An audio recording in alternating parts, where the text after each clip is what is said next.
ፕሬዝዳንት ኒኮላስ ማዱሮ በቁጥጥር ስር ዋሉ። አሜሪካ በቬንዙዌላ ላይ ሌሊቱን በከፈተችው የአየር ጥቃት የቬንዙዌላ ፕሬዝዳንት ኒኮላስ ማዱሮን ከባለቤታቸው ጋር በቁጥጥር ስር ማዋሉን አስታወቀች። የአሜሪካ ፕሬዝዳንት ትራምፕ ማዱሮ በአሜሪካ ጦር ኃይል ተይዘው ወደ አሜሪካ መወሰዳቸውን ገልጸዋል። ጥቃቱ በጥቂት ሰዓታት ውስጥ በተጠናከረ መልኩ መፈጸሙ ተገልጿል። በአሁኑ ወቅት በካራንካስ ከተማ ከፍተኛ ወታደራዊ እንቅስቃሴ የታየ ሲሆን የቬንዙዌላ መከላከያ ኃይል ለጥቃቱ የሚሰጠው ምላሽና የሀገሪቱ ቀጣይ ዕጣ ፈንታ የዓለምን ትኩረት ስቧል።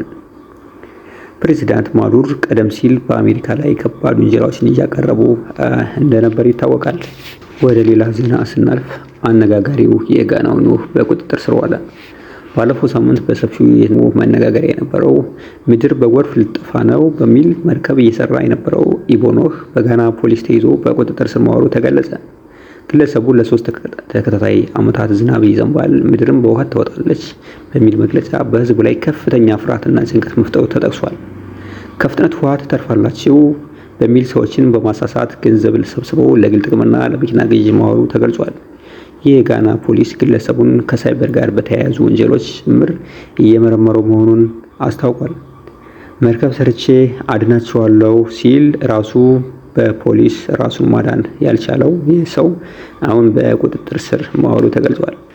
የቪዥን ክራፍት ኤክስ ቤተሰቦች ሰብስክራይብ፣ ላይክ፣ ሼር እያደረጋችሁ በቀጣይ አዳዲስና ታማኝ መረጃ እስክንገናኝ ደህና ቆዩ።